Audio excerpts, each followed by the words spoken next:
time for Clemson Sports Talk with Lawton Swan. Just call me Swanee.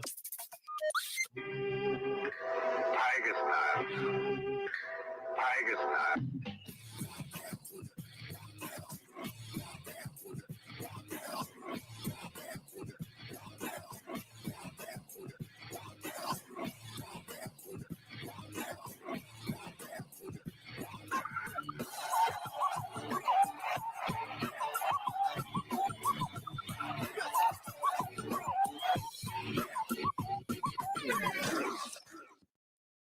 Finally, Clemson Sports Talk has come back to Drive Time. Hello, everybody. Lawton Swan back in the saddle once again. It is the show that shakes the Southland. Clemson Sports Talk for you. Real quick, out of the gates, we got to jump into it. Brett Ciancia joins the program. Follow him on Twitter at Pick Six Previews. Brett, what a wild weekend in college football, and more specifically, the Alabama Crimson Tide falling on the road in College Station. You know, I've said a couple of times this week to the listeners, this is a game that I think a lot of people would have projected at the beginning of the season was one that had to be on Alabama's radar as a potential loss. But with Zach Calzetta as the starting quarterback, the backup at A&M, the way the Aggies had played over the past few weekends, I mean, it was just a huge surprise to see that game play out the way it did, no doubt, right? Yeah, absolutely. Well, this was one of the most exciting college football Saturdays in a while, I think. And I don't say that lightly because, you know, I love every Saturday too. But this one had it all. Every time slot was covered and multiple games in each time slot too that came down to the wire, upsets, everything you could think of, field stormings. But yeah, as it relates to the A&M Alabama, back in August, I'd have said this is their most likely challenge, their most likely loss if they were going to drop a game. But the funny thing is, if you asked me this a week ago, I'd have said it's their least likely because the way that A&M came out of the gates and the way they lost their quarterback and they lost to Mississippi State, I thought they were the worst team in the SEC West as it stood a week ago. But, Wow. you know, so 100 game streak against unranked opponents snapped. And, of course, the stat everyone's been talking about for years, the Nick Saban assistants 0-24 against him. First W there. So monumental upset there. You know, I saw your tweet that you put out about the four AP pollsters, and I talked about this on Wednesday. The four AP pollsters that only dropped Alabama one spot. Like, I understand who Nick Saban's team is. I understand where they should be, but I think you said it best. Like, why even play the games if wins and losses don't matter for certain teams? Yeah, it's I didn't agree with that at all. I think it's embarrassing, quite honestly. I mean, especially because you have 8 other Power 5 teams that are undefeated, and I know they're not all undefeated; they're created equal. But I think my first problem with it is this isn't power ratings. I think people need to understand the difference between Vegas style power ratings and polls. Now, Vegas style power ratings, I think Alabama probably is still top 3 or top 5. I'd favor them against Iowa. I'd favor them against Cincinnati, obviously. But that's not what this is. This is a poll. This is a resume-based, you know, the product on the field, the wins and losses on the field. And the crazy thing is, I mean, yeah, these games will shake out, and if Alabama wins out, they're in the playoff. But you got to move them back a little bit. I think it's embarrassing. And secondly, they aren't invincible. I mean, this wasn't some crazy fluke game where it was, you know, snowy and windy and the team missed 5 field goals or something. This, you know, A&M threw on them a lot. And, you know, a couple weeks ago, Florida ran all over their defense. So, this isn't an invincible team. I don't know why they're being treated like this. So yeah, I had to call that out. I think it was pretty ridiculous. Yeah, listen, I agree. And look, I don't think any Clemson Tiger fan, based off of the way Clemson has played, would step in on this show and say, hey, Clemson should still be in the top 10, right? But, you know, they're probably not 25 teams better than Clemson when they're playing their best football. The other side of that is when Clemson got beat by Georgia out of the gates, the Tigers dropped nearly out of the top 10 for some people. And I understand resumes. I get it. It was early in the season for Clemson, but now that same Georgia team is sitting there at number 1 in the country. And I think that's where a lot of this animosity from the people that listen to my show sort of take a look at Alabama and the people that kept them as high as they did in the poll, give them a little bit of the side eye. Yeah, absolutely. It's a double standard. You know, as if Alabama needed any extra help, right? They get the extra perception boost because that's what these polls are. I know that these polls don't factor into the committee at all. It doesn't factor into the playoff at all. But for what it's worth, it drives the perception for these next couple of weeks. And college football is really driven by perception. It all funnels back to recruiting, which then funnels back into players and your team, and then the wins and the ranks. It's circular motion now. But one last thing too, kind of the topic of the week you've heard of is how the backup quarterback at Penn State, how Iowa's win doesn't count because they played the backup, blah blah blah. Well, A&M's backup just put up 41 points on Alabama, and Oklahoma's backup erased a 28-7 lead on Texas, their worst collapse in school history. So, injuries are part of the game, and I don't want to hear that excuse for Penn State fans. Brett Ciancia, again, pick6previews.com. That's the Twitter handle as well. Make sure you go over there and follow him right now. He joins us every week to talk a little college football. All right, you brought it up. How about the situation now that Oklahoma? I mean, Spencer Rattler, obviously this year, has not gotten off to the best of starts for him. And then you had Caleb Williams come in and rally the troops and find a way to win that ball game. And then Lincoln Riley did go back to Rattler for a minute in the second half. But, all that being said, what we're hearing today, the news, or at least yesterday, the news that came out that they're kind of shutting down availability until after Saturday's ball game. I mean, are we looking at a scenario where you think a guy like Spencer Rattler's most likely to step into the transfer portal in the midst of being a part of a team that's in the top 5, top 6 in the country? Or do you think that this is just something, that's going to pass and they'll have a dual quarterback system that'll work for the remainder of the campaign? Yeah, well, I don't know how quickly this process will happen and how quickly it'll unfold, but I think that the writing's on the wall. The way that Caleb Williams stepped in, led a historic comeback, won the rivalry game, extended their undefeated season, really kept them alive for a playoff perspective, or at least gave them a nice cushion with the mulligan loss still in their pocket. So I think the writing's on the wall, and he's a younger player than Rattler. It's not one of those deals where Williams is a fifth-year guy and he's riding off into the sunset. So Rattler's going to have to deal with that the next couple of years. I saw something where the team always does a team photo after the Red River shootout, and everyone was in the photo except that Rattler ran into the tunnel by himself. He did too much into that, but I don't think it's going to be an easy situation. Now, with that said, for Oklahoma going forward, I think they're back into the driver's seat for a playoff bid. And in my preseason book, I had them winning the Big 12 and making the playoff. That was one of my playoff teams. And, I think we almost just take it for granted that Lincoln Riley's going to have the best offense in America every year. What caught my eye was their defense.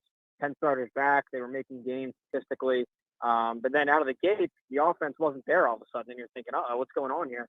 All it was a light switch. Once the light switch went off there, quarterback, I think you're back talking about a top 3 team. Let me ask you about Texas. I mean, year one, Steve Sarkisian, the way they came out and played against Oklahoma, is that just more of, in your opinion, the rivalry and the matchup, or are good things abound for the folks finally in Austin with Sark there as the head coach? Yeah, I think that Texas right now looks like the second best team in the Big 12. I think that those two teams right there were the cream of the crop this year in the Big 12. They already beat TCU, which was another contender. They have Oklahoma State this Saturday. And back when I said that all undefeateds aren't created equal, well, Oklahoma State's going to have to prove themselves because their average margin of victory is under 6 points. I mean, it's a ton of one-score games. They haven't really played a ranked team yet. So we'll see. So, yeah, with Texas, though, I'm impressed. I mean, a lot of that scheme that you saw work at Alabama, people had said, once he loses the 5-star talent, it's not going to work. But within the Big 12 context, Texas is still the best roster in terms of recruiting rankings. So in a similar sense, he still has the raw talent there, and it's looking solid. So, the quarterback battle cost him the game, I think, with Hudson Card being picked over Casey Thompson against Arkansas. But now that he's got the quarterback spot right, they look really good. And it's a shame they blew that lead because, they'd be back in the playoff discussion, as crazy as that sounds. But with 2 losses, they're knocked out. Yeah, what a wild storyline that would have been had they managed to pull it off. And just the way they played early in that game was so impressive. You couldn't help but think, you get these moments where you watch a team that maybe is not as good as they've once been, but they're just playing, kind of lights out. And you're going, wow, is this going to be the resurgence of Texas? They've been saying it for a while. I don't know if we'll get there this season, but maybe down the road with Steve Sarkisian there as the head coach. Again, he is Brett Ciancia, Pick 6 Previews, joining us. Brett, it'll be tomorrow, Friday night. Clemson will take on Syracuse. Weird Friday night game for the Clemson Tigers. Not accustomed to it. I don't know that anybody is in college football, but it's a part of the ACC's deal with ESPN. With that being said, I mean, can this Clemson Tiger offense finally wake up this weekend against Syracuse? And if the answer to that is yes. What makes you feel that way? Yeah, well, first off, Friday night against Syracuse, that's got to bring back some bad memories to Clemson fans. I think it was a couple years back, the Kelly Bryant season, where he went up to the Dome and one of the biggest upsets of that season. So I don't think you're going to see a repeat of that. I think Clemson wins. Now it won't be your gaudy, 70-7 like you'd like to do to a team like Syracuse. Despite their record, they're pretty much improved from last year. They took Wake Forest into overtime last week and really had a shot at knocking them off. So I think, and they played a couple of low-scoring, close games. So no, but for Clemson to get it done, I just think they have the overall talent advantage, really, at every position group. I don't know the specifics of Syracuse as well as others, but I don't see any reason for an upset call here. If Clemson begins to look the part, right? Like if they begin to look the part offensively, would they be a team that you, as someone who evaluates college football, would expect that pollsters would move up more rapidly? I mean, does that make sense? Like, would they begin to be given some benefit of the doubt for who they might be this year instead of what the results have looked like on the field so far? Yeah, so I think first off, when you talk about Clemson, it's easy to just look at the whole overall team scope, and it's a struggle right now. But when you really hone in on the defense, I mean, it's one of the best defenses in America. Let's get that straight and forward. I mean, they are a top 5 defense. There's no way around it. Now, some injuries, I know that we're going down the last couple of weeks, but just in general, this is an incredible defense. Now, you're right. If they can open up the playbook a bit and get that offense going a little bit, then you're talking about a complete team again. And if they have even an above average offense, then you're talking about a solid top 15 team. So now, with that said, playoffs out of the question this year, not only because of the 2 losses, just because of the strength of that league, or I guess lack thereof this year, where there's not many other opportunities to move up the ladder. No more really prime time, big time ranked games on the schedule there. So, but hey, take care of business. Win your 7th consecutive conference title, which is still a record. They currently tie the record there with Oklahoma with 6. So continue that streak. You'd probably 10-2, you'd be in a New Year's Six bowl for sure. Obviously with the ACC tie-in, and get a chance against another powerhouse program. So, and just ride that momentum hopefully into the next season with DJU coming back for another season as a starter. I don't want to get too deep into Pitt because that's Clemson's game next week, but the Panthers have averaged over 50 points a game this season. I really appreciate Coach Narduzzi. Anytime I've had a chance to talk with him, just a really unique guy and has done a great job there. Not how shocked are you to see this offense being, what it is this season? I mean, that might be something you want to get into, but, just overall, your impressions of the Pitt Panthers and what they might bring to the table for Clemson next Saturday. Yeah, I mean, just overall, first when you talk about a Pat Narduzzi, and of course he came from the Martin program out of Michigan State. And when you think of those kind of teams, their defense first, their defense second, their defense third, right? They'll never draw up any offense. Exactly. So, and within Pitt's context, I know I actually tweeted this morning. When you look at their yards per play on offense in 19 and in 2020, they were 100th or worse. I mean, they were bottom of the barrel on offense the last couple of years. You look now, they're 5th. And you already spoke to the points per game. Going a half 100 per game is incredible. And the other thing that really shocked me was this was Kenny Pickett again, and this is his 5th season as a starter. Usually by year 4, you kind of know the guy, and we all thought we knew what Kenny Pickett brought to the table, and that kind of had a lower ceiling than you're seeing this year. But he surprised us. I think partly what you're going to see when Clemson matches up with them is they have more playmakers on the outside than they used to. They also added a big-time running back from New York, and he's tearing it up too at running back. So, yeah, the offense is clicking. That's something rare. And I wrote this in my preview book way back in August, how sometimes timing's everything, where you might have a solid defense, but the offense is rotten, and then some years the inverse. Because if you compare this Pittsburgh offense with the defense they've had the last couple of years, you're talking ACC title games. But it's just unfortunate timing where all their All-Americans and all-conference guys from last year on defense have graduated. So I hate to see that defense and then this year's offense kind of wasted. But it's a solid test for Clemson next week.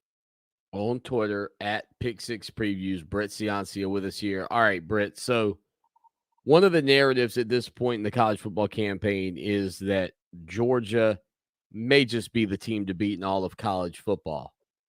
Saturday, however, they will host an undefeated Kentucky team.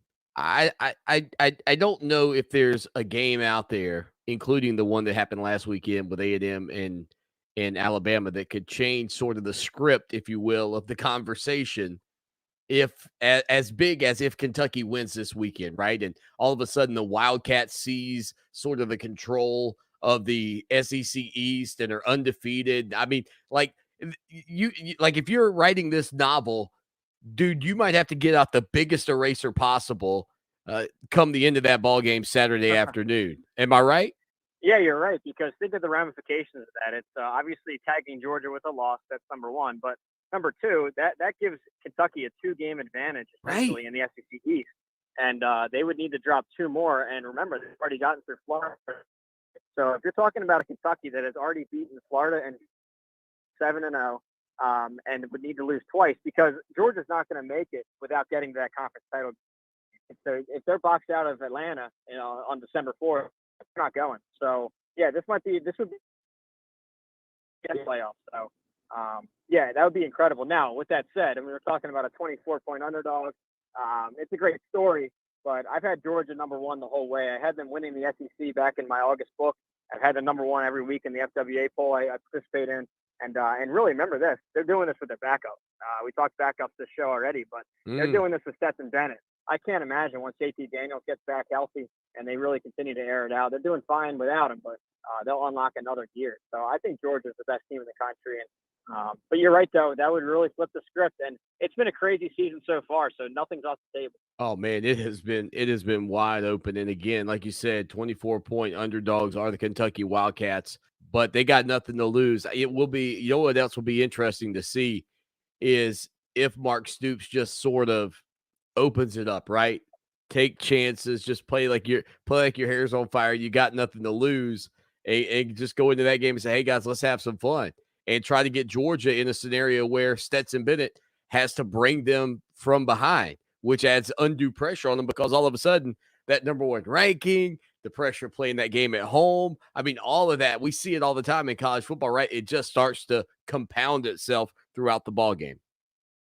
Yeah, for sure. And Kentucky looks a little bit different than in years past. Of course, the last couple seasons with Kentucky, they've been run first, run second. They really had no passing threat. In fact, in 1 year, 2019, they basically ran the Wildcat with Lynn Bowden, the receiver, for half the year. And for what it's worth, it worked.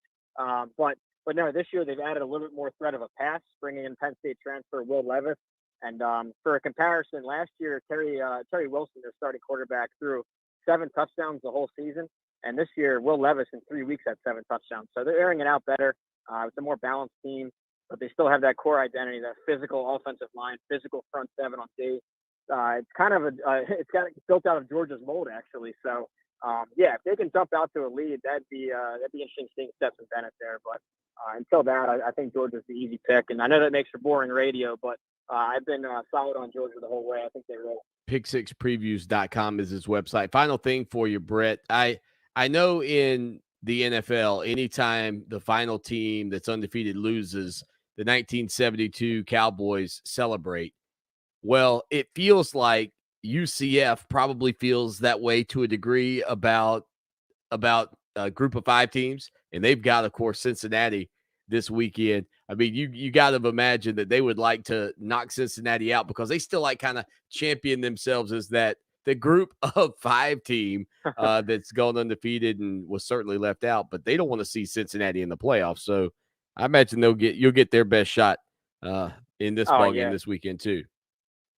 Yeah, definitely. And for the listeners out there that are at least anything active on Twitter, you'll know about UCF Twitter. These people, they're crazy. They're passionate, but they'll never live it down about that 2017 season. And of course, they weren't even in the playoffs, right? They finished like 8th or something, but they pull up one little computer formula all the time. I can memorize the screenshot. I hit the Kali index or something, and they point to it and say, "Look, right here, number 1, national champ." And number 1, that's irritating, of course. But number 2, they don't want anyone else to get that spot too. So you're right. They want to knock Cincinnati out. They want anybody to knock Cincinnati out so they can have that claim. Now the dust has settled a few years, and they got what they wanted. They got that Power 5 bid. So a couple years from now, we'll be talking about this is a Big 12 matchup, Cincinnati versus UCF. So while they do want to block Cincinnati from the playoff, I think they got the ticket they wanted, which is a Power 5 bid, the elusive Power 5 bid in college football. Britt, always appreciate you joining us. Thanks, Lawton. Enjoy. We'll hit a quick break. Stay with us. Now, Columbia's most dependable traffic, sponsored by Pope Davis Tire and Automotive, home of the best tire prices in Columbia, guaranteed. Fox Sports Radio 1400 traffic. A look at the road shows a wreck on Wilson Boulevard near Blythewood High School. Also an accident, hard scrabble at Rice Meadow Way. The 103.5 FM WVOC traffic tip line numbers 343-1055. This report is sponsored by Sanofi Pasteur. It takes 2 vaccines to help protect you this season, the flu and COVID-19. And now you can get both shots at the same visit. Learn more at cdc.gov/vaccines. Sponsored by Sanofi Pasteur. Calling all sports fans, iHeartRadio is the exclusive audio streaming partner of the National Women's Soccer League. For the first time ever, you can listen live to the biggest league games on NWSL Radio on the iHeartRadio app. The action kicks off Saturday, October 16th at 7:30 p.m. Eastern when Racing Louisville takes on Orlando Pride. And then at 10 p.m. Eastern when OL Reign takes on Washington Spirits. To purchase tickets, visit nwslsoccer.com/tickets. Stream these games and get up-to-date highlights exclusively on NWSL Radio, only on iHeartRadio. Listen to Kelvin. What he's about to say could change your life. I'm 6'2", and I was about 290. And I lost weight fast. I trimmed down. Now I'm about 235. I'm probably at about 9, maybe 10% body fat. That's great. I lost probably at least 60 pounds in probably 3.5, 4 months. Color of my hair is coming back. Skin looks better. Obviously gaining muscle. My muscle mass is coming back. Thank you for providing an awesome product. Somebody who actually has and does what they say they will. That's awesome. That's great, Kelvin. Losing that belly fat in less than 4 months is outstanding. Since 2004, Andro 400 has been changing men's lives, like Kelvin, and can help you lose belly fat, gain energy, and improve your lifestyle. We guarantee it. Go to andro400.com for more true testimonials, before and after photos, and special discounts. Only available on andro400.com. andro400.com. Last month, Coldplay returned to the live stage for the first time in almost 2 years at our 2021 iHeartRadio Music Festival. Thank you, everybody. We're so happy to be here. Tonight, we celebrate the release of their brand new album, Music of the Spheres, with Coldplay's iHeartRadio album release party. And we're so excited to perform songs for our new album for you. But right now, iHeartRadio brings you a major Coldplay announcement. There's something about that time on stage, and that's when we get switched on. That's a version of ourselves that's very real. And then it's the fact that we know that we've been put here to do this, and we just want to be available for the people that like us to listen to. With more than 100 million albums sold worldwide, they hold the 5th biggest tour in the history of music. Now, get ready for Coldplay's Music of the Spheres World Tour. The show is powered very differently. It's powered with solar and local restaurant oil, and then there's no single-use plastic, and part of the flooring, which is kinetic flooring, so when people jump up and down, it creates power. Tickets go on sale next Friday, October 22nd, and benefit some great environmental causes. Ocean Cleanup, which is a plastic cleaning machine in the ocean. And then One Tree Planted, which is a big forestry thing. And then a group called Client Earth, who are lawyers who defend the environment. See a full list of tour dates now at Coldplay.com. And keep listening right here for more info on how you can win exclusive access to Coldplay's just announced Music of the Spheres World Tour. Thanks to iHeartRadio. Now, back to Clemson Sports Talk with Lawton Swan on Columbia's home for the 2018 National Championship Tigers, Fox Sports Radio 1400.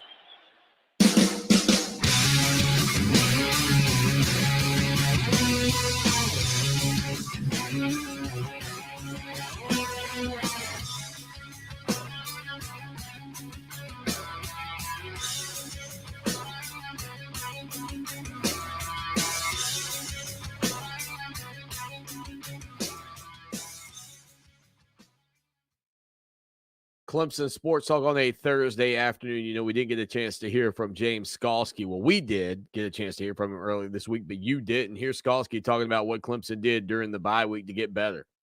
Building more depth, obviously. You know, obviously we're down some guys up front, so, you know, building depth and getting more guys comfortable with their job and then just polishing things up, really. I mean, every week you got stuff to work on, so just everyone understanding their role, you know, their fit and the scheme, and just kind of working together. Skalski's been around the program for a while now, a sixth-year senior playing because of the COVID-19 year. He was asked about what was different or how they handled things. Yeah, I got to go home, but man, my process has been the same, since I've been here. We treated last. We had some time off to rest and recover and kind of get our legs back underneath us, but we're treating it every week, and we're attacking preparation, and we had 3 really good days, and we got some time off, but nothing really changes. Now, Skalski is also in a unique situation because this is his 3rd trip to go play up at Syracuse, and he's done it before, even on a Friday night. And he was asked about, what is this environment like as you head into it for a matchup against Syracuse? What are the fans like, the ambiance, all of that? It's great, man. They got a good spot up there, and there's a lot of history in that dome, and it gets loud, and they're going to bring their A game. So they're always a great opponent, great challenge for us. Syracuse, by the way, has been running the ball really well this season, and James Skalski was asked about the Orange rushing attack. They do run the ball really, really well. They're physical. I don't really know who's going to be playing quarterback. They got a couple that are real good. Big 16 can really run the ball, and they got really good backs. 34 can take it to the house. So, it's going to be a challenge for sure. And without getting too deep into it, man, just had some design runs for him, and he's great at creating something out of nothing. So you got to bottle him up, get him in a phone booth, can't give him too much space, and it's hard to do, man. He's a really good player. He's a very talented guy, very gifted physically. So it's going to be tough. Again, senior linebacker for Clemson, James Skalski. He was also asked about some of the young guys filling in for guys like Brian Brzee and Tyler Davis, who Brzee's out for the year and Davis is out for several more weeks. I think Rook has stepped up, big for us, and kind of being that main leader in the room now when it comes to being on the field. Don't get me wrong, TD and Brian are still very much involved and around in the team, and then other young guys. Trey Williams has really stepped up. E.T., Peyton Page is getting in there. So we're lucky to have the kind of depth we have at that position. Obviously, we wish no one would have gotten hurt, but we're still very capable of performing at a high level. And that's been the expectation. Those guys know that. So, they're living up to it, I think. Kind of a humorous moment to a degree when James Skalski was asked about whether or not just sort of the games that this team has been in defensively has sharpened them up, so to speak. We're definitely battle tested. I know that. We've seen it all, been through it all. So it's not like we're gonna, be thrown into something we haven't been through before, because we have. Y'all have seen it. So yeah, I think you could say we've earned our stripes a little bit, and you just got to keep it going. So it is a battle-tested Clemson defense. Skalski also was asked about just sort of the craziness that took place this past Saturday in college football and whether or not that kind of gives Clemson a glimmer of hope, so to speak. Yeah, it's kind of frustrating when you look at some of the rankings. We're an unranked team. Our 2 losses are against a number 1 team in the country at a neutral site, 10-3, and at a double overtime versus top 25 team. So I think, that's kind of frustrating on my part when you almost feel a little disrespect. I get it, but like you said, there's plenty of time left to climb up the table again. And like you said, nothing's off the table for us. Nothing is. So we just got to keep one game at a time. Just try to win the next one, and that's all we're going to focus on. As for game prep for the Syracuse matchup, a team that could have nearly been 5-1, a couple of close losses, Skalski said, yeah, nothing's changed. Next game's the biggest game. There's no difference. It's all the same when it comes to preparation. We're just going to, the same way we always do, prepare, put a game plan together, work hard, practice hard with intensity. But we haven't won a game on the road yet. This team hasn't. So we just got to, people like to overthink it or make it something it's not. It's just football. It's just a field, and we're going to go play a team. All that other stuff. To be honest, when you're on the field, I guess on defense, it's either really loud at home or it's not loud at all. So to me, it doesn't really make a difference defensively. And maybe the offensive guys can feel that home away vibe a little differently, but defensively you don't. There's 100 yards field, and you're just going to play another opponent. And that's how I look at it. Skalski was also pressed a little bit about the fact that Alabama didn't fall all that far in the polls and how maybe the standard might be a little bit different for Clemson. Again, we mentioned earlier in the week, 4 pollsters only dropped Alabama to number 2 after their loss to an unranked A&M. Here's what Skalski had to say on that front. No, I mean, I think in the past, I feel like we've probably earned a little more respect. And I think we should be given a little more right now in particular. But, I mean, A&M is a great football team. Sure. I mean, that's a great football team. So I'm surprised that Alabama dropped a few. Bama, come on. Everyone knows Bama's a top 4 team. I think so. So, I mean, just all we can control, we can control. So that's what we're going to do. Just keep playing. All that will take care of itself. Yeah, it's all about how you finish, right? Right. No one remembers. We always say it in here. No one remembers September. Remember, November when it's all said and done. So you could start great, but it's all about you can start bad, but it's all about how you finish, and that's all our focus is now. I mean, that's done. 3-2. That means that nothing we can do to change that. We can grow from it though, and get better, and I believe we're doing that. And so I guess we'll find out real soon. James Skalski again. Final thing for him. He was asked about Baylon Spector and the two of those guys playing together. Here's what he had to say about their relationship and the job that Baylon Spector's done. Man, that's one of the hardest, probably the hardest working dude I've ever, been around here, outside of, some of the Power Rangers from the past. But we just have some great chemistry. I love playing next to him. He makes me better. It's just, I'm blessed to have a teammate like that for sure. And he's the epitome of what we want on defense and, who we're about. So I'm lucky to have him.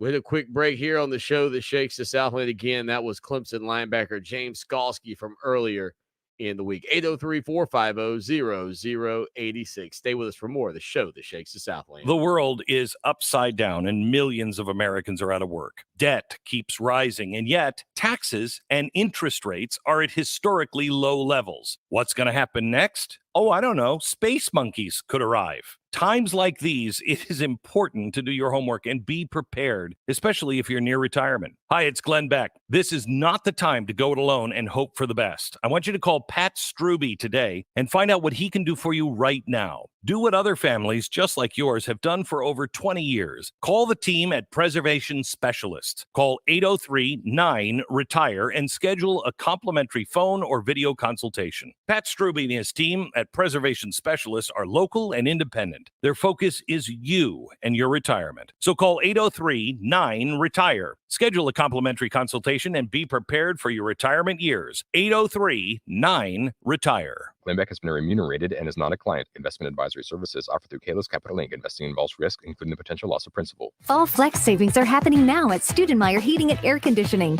Now through November 19th, save thousands on a new heating and air system for your home through the Studenmeyer HVAC Flex rebates. Flex your way to savings with a new Bryant Evolution Extreme High-Efficiency Heat Pump and Air Conditioner. And get a free air purifier, a $2,000 value. Financing options available, including 12 months, same as cash. Don't miss this chance to flex your way to savings this fall. Go to StudenmeyerHeating.com to learn how. That's StudenmeyerHeating.com. Now the forecast from the Red Shirt Guys Roofing. TheRedShirtGuys.com.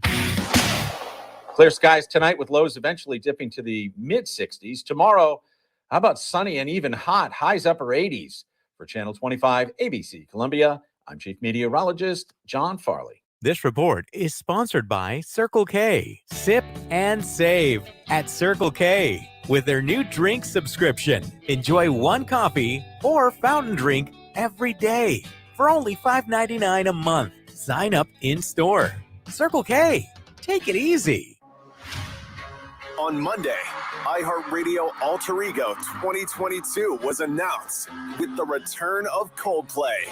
Thank you, everybody. We're so happy to be here. Tonight, we celebrate the release of their brand new album, Music of the Spheres, with Coldplay's iHeartRadio album release party. We're so excited to perform songs for our new album for you. But right now, iHeartRadio brings you a major Coldplay announcement. There's something about that time on stage, and that's when we get switched on. That's a version of ourselves that's very real. Baby, you are And then it's the fact that we know that we've been put here to do this, and we just want to be available for the people that like us to listen to. With more than 100 million albums sold worldwide, they hold the 5th biggest tour in the history of music. Now, get ready for Coldplay's Music of the Spheres World Tour. The show is powered very differently. It's powered with solar and local restaurant oil, and then there's no single-use plastic, and part of the flooring, which is kinetic flooring, so when people jump up and down, it creates power. Tickets go on sale next Friday, October 22nd, and benefit some great environmental causes. Ocean Cleanup, which is a plastic cleaning machine in the ocean, and then One Tree Planted, which is a big forestry thing, and then a group called Client Earth, who are lawyers who defend the environment. See a full list of tour dates now at Coldplay.com, and keep listening right here for more info on how you can win exclusive access to Coldplay's just announced Music of the Spheres World Tour. Thanks to iHeartRadio. It's sports radio done only the way Fox can do it. Always something to talk about. There's always controversy. And You're listening to Fox Sports Radio 1400.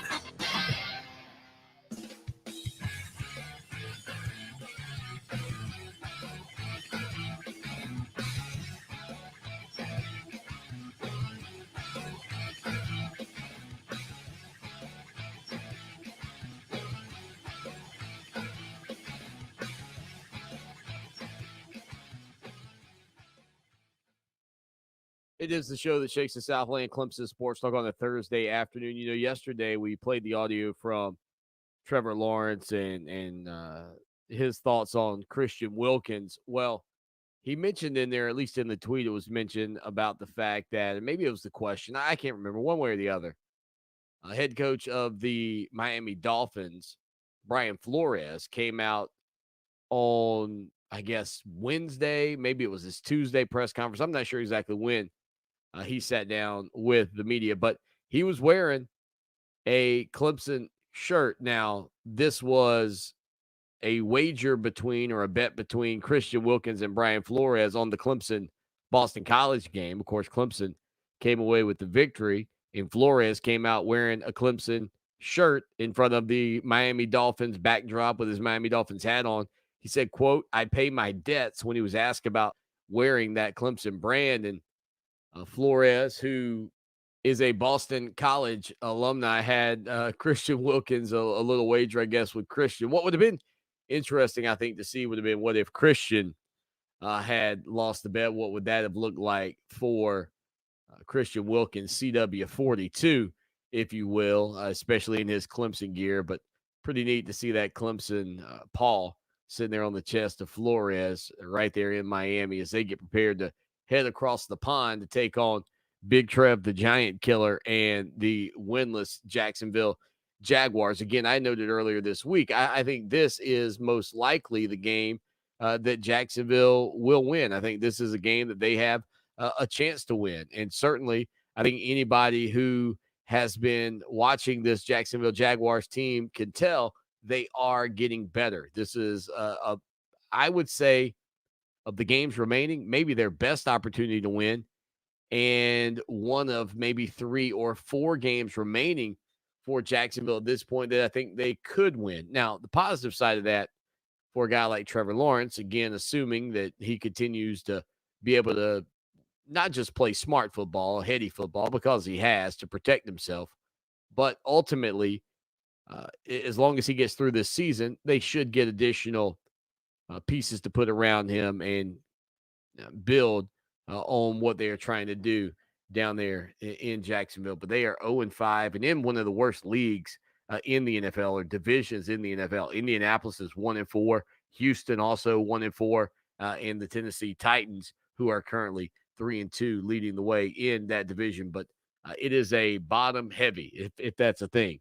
It is a bottom heavy division. By the way, Big Trev, the Giant Killer, his numbers this season, if you have not been keeping up with what he's been able to do through the year, 1,146 yards passing with 6 touchdowns, offset by 8 interceptions. So high interception numbers so far for Trevor. That's to be expected, though, for these young guys in the NFL. They see lots of coverages and lots of looks. The other thing is that the windows are so much tighter in the NFL because all of a sudden your linebackers run like your safeties ran in college, and your safeties run like world-class athletes, and even your defensive linemen probably move around a lot like linebackers. So it's just a step up. It's an adjustment phase. The game probably not moving as slow for Trevor Lawrence at this level as it was for him at Clemson. And yeah, he made a quick adjustment collegiately, right? I mean, he led that Clemson team to a 15-0 record in the national championship, obliterating the Alabama Crimson Tide 44-16 out in Santa Clara, California. You know, had a chance to take my son to that game. That's one we talk about quite a bit.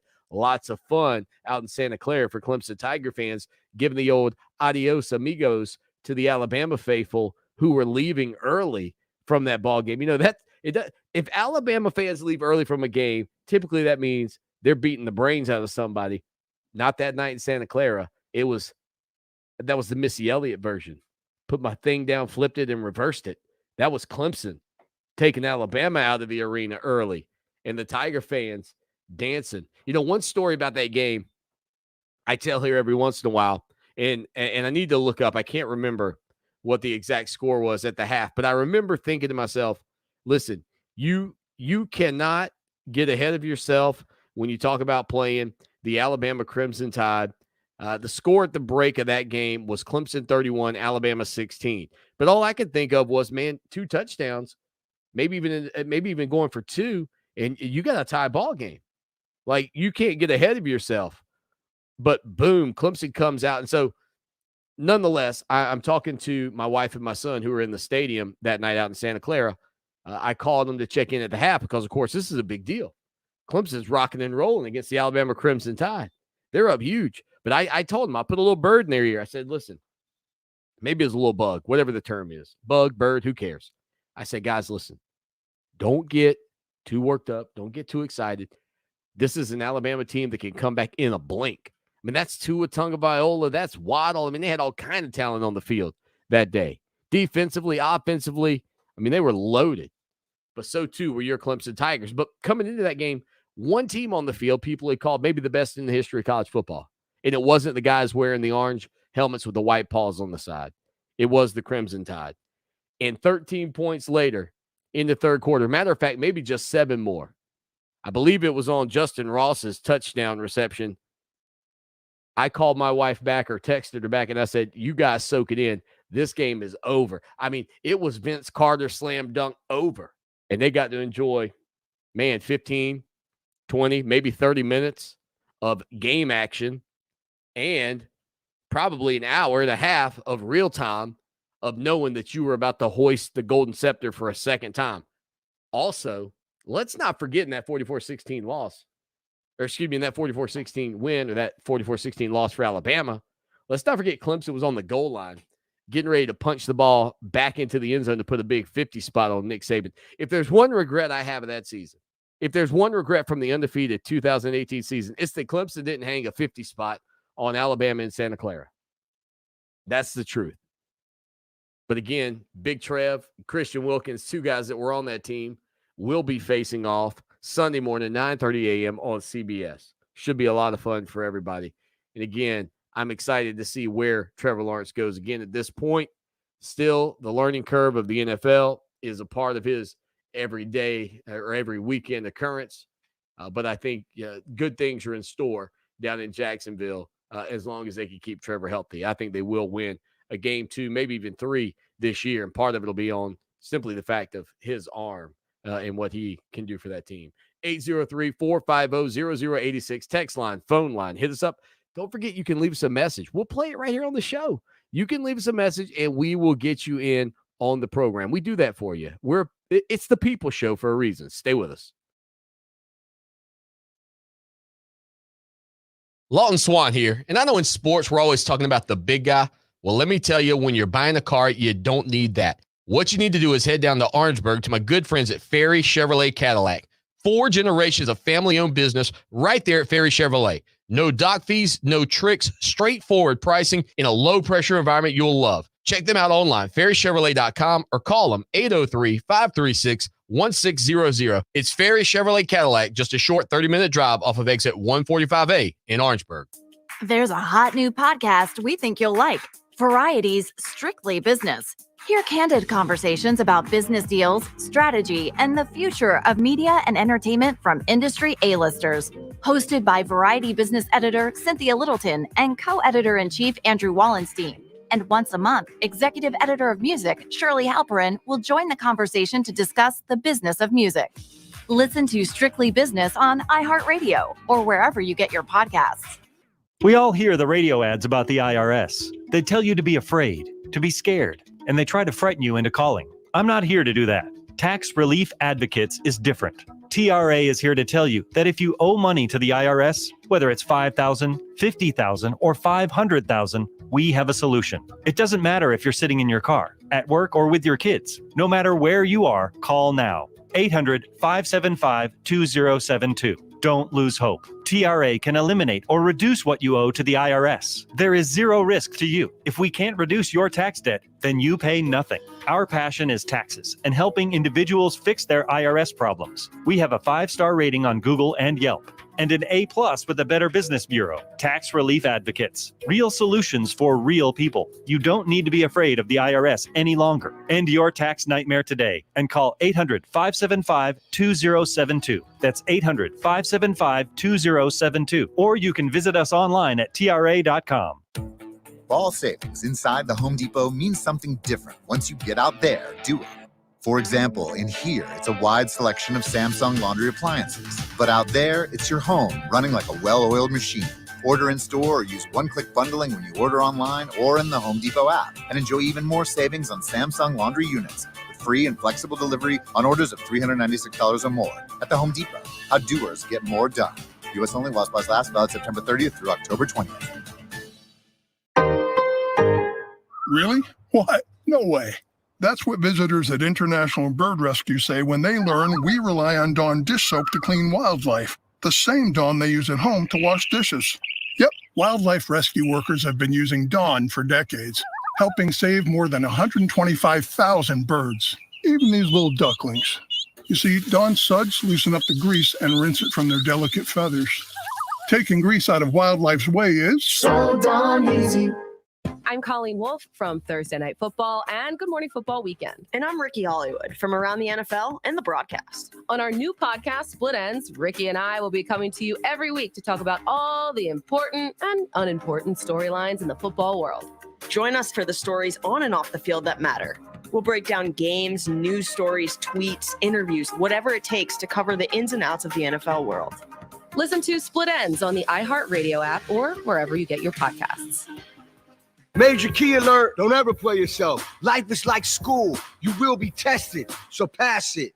Learn the real major keys to getting to college at GetSchooled.com. Stay focused. Now that's a major key alert. Brought to you by Get Schooled and the Ad Council. Fox Sports Radio 1400. Online at foxsportsradio1400.com. On your phone with the iHeartRadio app. And on hundreds of devices like Alexa, Google Home, Xbox, and Sonos. An iHeartRadio station.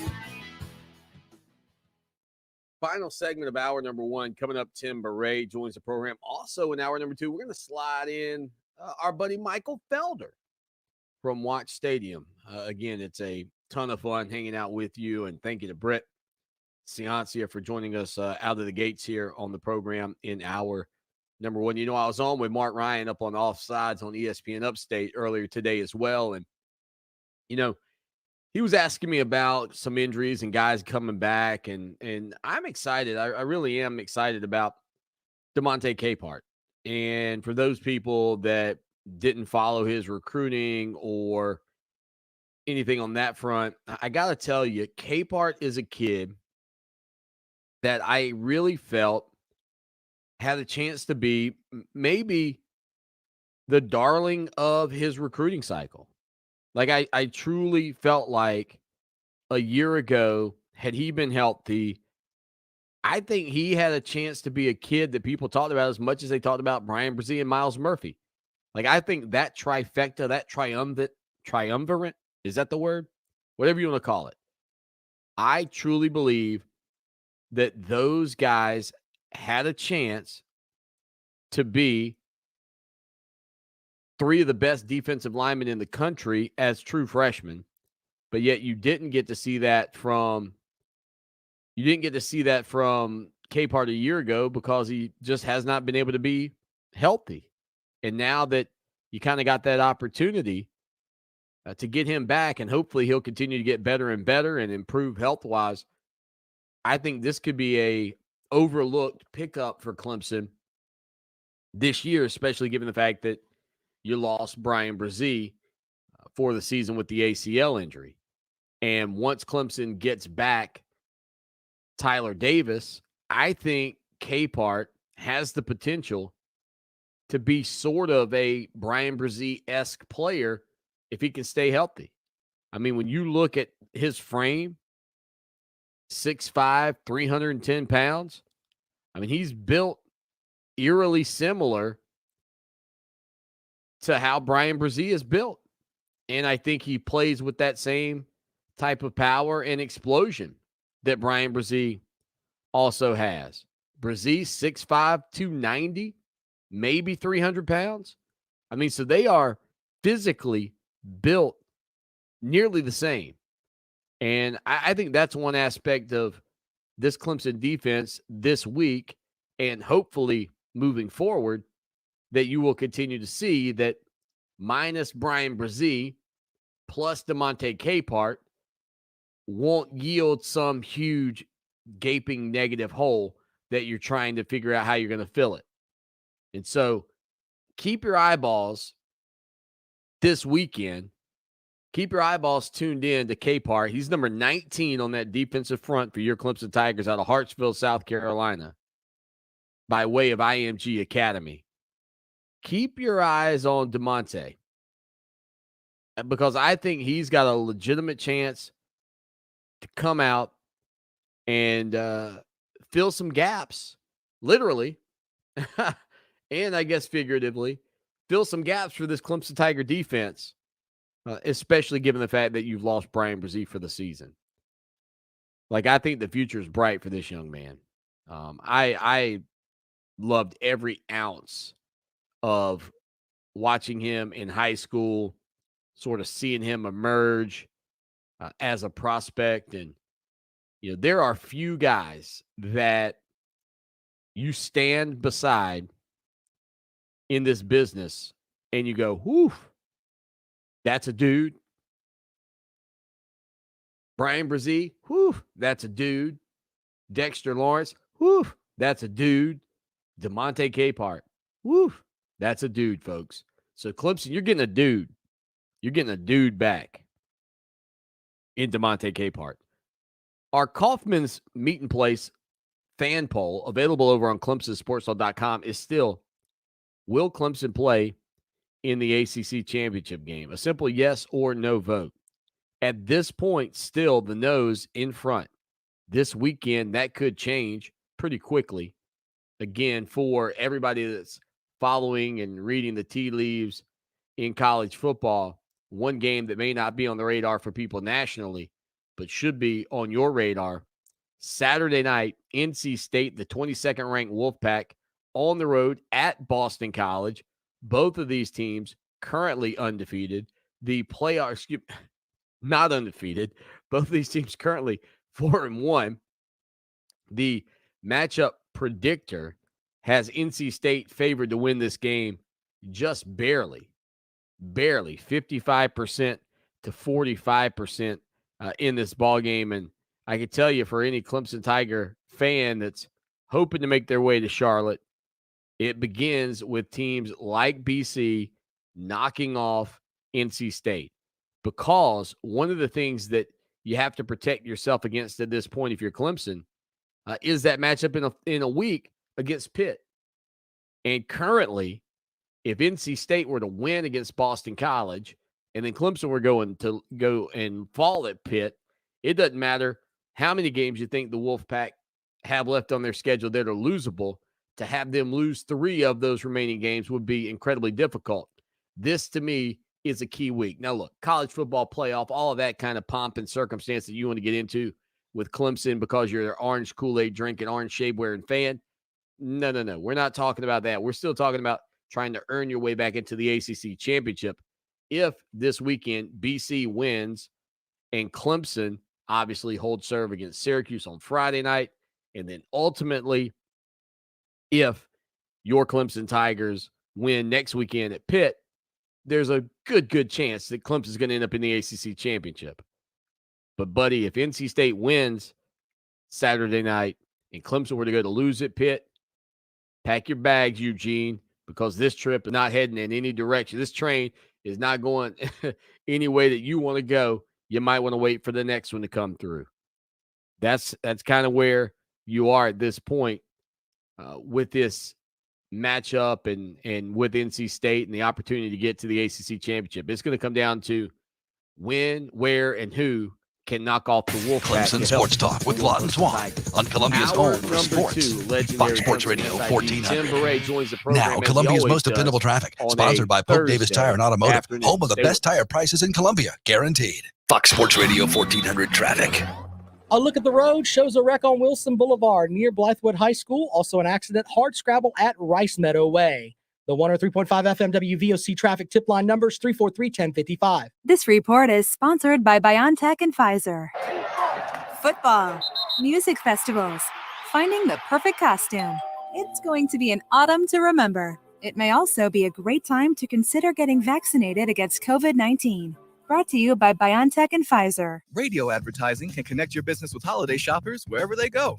Use iHeart Ad Builder to create an affordable custom radio ad right on your phone. Just click, listen, approve, then hear it on the radio. Create your customized ad today at iHeartAdBuilder.com. Breathe easier in your home with Zero Res Air Duct Cleaning. It's the only company I trust to get my home insanely clean. Right now, when you mention this station, you can get $30 off your next air duct cleaning plus 15% off filters and purifiers. Schedule online at ZeroResColumbia.com. For 28 years, the professional staff of the Hobbs Group and Hobbs Group Advisors has been dedicated to helping others achieve their financial goals by delivering quality, objective financial and accounting solutions to a diverse client base of individuals and businesses all over South Carolina. We offer tax and audit services, bookkeeping, payroll, litigation support, employee benefits, personal financial planning, investment management, and insurance services. Please call us at 803-799-0555 or visit our website, hobbscpa.com, to learn more about our people and services. At the Samuels Reynolds Law Firm, we've seen how terrible accidents turn lives upside down, and we're proud to be the lawyers our clients depend on during their toughest moments. I'm Jason Reynolds. Call me when your family is faced with any serious injury or death. And I'm Stephen Samuels.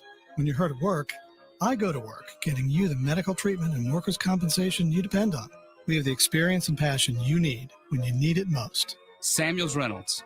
True injuries, true lawyers. 779-4000. Ever had that small crack in your windshield that turned into a very large crack overnight? Hi, I'm Ray. And I'm Mary Ann, and we're with Absolute Glass. We are your only local high-end auto glass specialist in the Midlands, used by high-end car dealerships. And we absolutely have you covered. Whether it's a small or big crack, you can be confident in our certified technicians to get the job done right the first time. Visit AbsoluteGlassInc.com for a quote or call 951-7200. That's AbsoluteGlassInc.com or 951-7200. Adopt US Kids presents What to Expect When You're Expecting. A teenager. Learning the lingo. Today I'm going to help parents translate teen slang. Now, when a teen says something is on fleek, it's exactly like saying, that's rad. It simply means that something is awesome or cool. Another one is totes. It's exactly like saying, totally, just shorter. As in, I totes love going to the mall with Becca. Another word you might hear is jelly. Jelly is a shorter, better way to say jealous. As in, Chloe, I am like so jelly of your unicorn phone case. You don't have to speak teen to be a perfect parent. Thousands of teens in foster care will think you're, rad, just the same. To learn more, visit adoptuskids.org. A public service announcement brought to you by the U.S. Department of Health and Human Services, Adopt U.S. Kids, and the Ad Council. Whoa, long time no see. It's me, the Rock t-shirt in the back of your closet. Dude, remember? You crowd surfed in me, man. But you haven't worn me in like forever. I get it, you're retired, but I still got some rock left in me. So take me to Goodwill, where I can really make a difference. Your donations to Goodwill create jobs, training programs, and education assistance for people in your community. To find your nearest donation center, go to goodwill.org. Donate stuff, create jobs. A message from Goodwill and the Ad Council. WCOS Columbia, Fox Sports Radio 1400, an iHeart radio station available everywhere on our free iHeart Radio app. #1 for music, radio, and podcasts, all in one. It's time for Clemson Sports Talk with Lawton Swan. Just call me Swanee. Tiger style.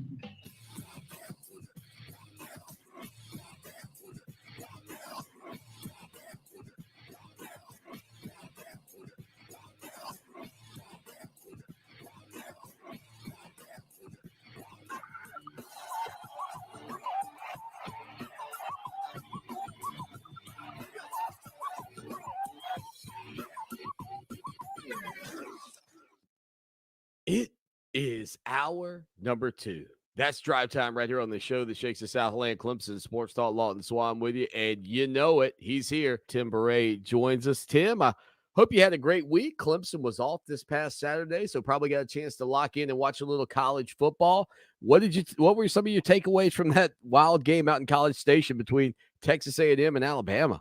Yeah, there were a lot of great games this weekend. It was a terrific weekend to have off and watch games. I listened to Dabo do a interview today, and he said, Friday night he went to see his son play his high school game for Daniel, which they won 56-0, by the way. Ooh. And then he said Kathleen made a big pot of chili, and the whole family just sat around and watched football the whole day. And I also watched a good bit of football. I did go to a basketball scrimmage. We had a Coach Brunell at a basketball scrimmage in the morning that I went to, and then watched a lot of terrific games. I mean, Arkansas, Mississippi came down, and they went for a 2-point conversion to win the game, and then ironically, a defensive play won a game that ended up 52-51, and then Texas and Oklahoma was amazing. The way Oklahoma came back from a 28-7 deficit, and then I, of course, watched Notre Dame in a wild game, yeah, that was a good one. 32-29. They were down 8 points with 4 minutes to go, and came back and won. And then we concluded the night by watching Alabama, Texas A&M in a crazy game. There were so many good games. As a matter of fact, there was one point where that Virginia Tech Notre Dame game was tied at 29. I can't even remember now what the other game was. It was on. It was also tied at 29, and then you also had that A&M and Alabama game going on. And I thought, man, we actually, my son had a soccer tournament, so I was traveling, so I had one game on my phone, one game on the TV. I thought, man, I need more devices. I can't keep up with all the great football. Michigan, Nebraska was tied at 29. That's right. 29 is such a weird score as it is, and to have 4 teams that scored 29 points all at the same time was just crazy. It really was. Follow Tim Beret on Twitter, folks. It is a fantastic follow. He is at Tim Beret, and I guarantee you will get some nuggets coming out each and every day that not only pertaining to Clemson, but pertaining to the world of college football. And Tim, Friday nights, actually, Clemson's played probably more games than people would imagine, taking a look at the notes this past week. But last time they went up to Syracuse on a Friday night, didn't go so well for Clemson. Again, a struggling team in this Tiger bunch, hoping to get things headed in the right direction. I mean, what does this environment bring that is so unique for teams that roll in there to play in the Carrier Dome?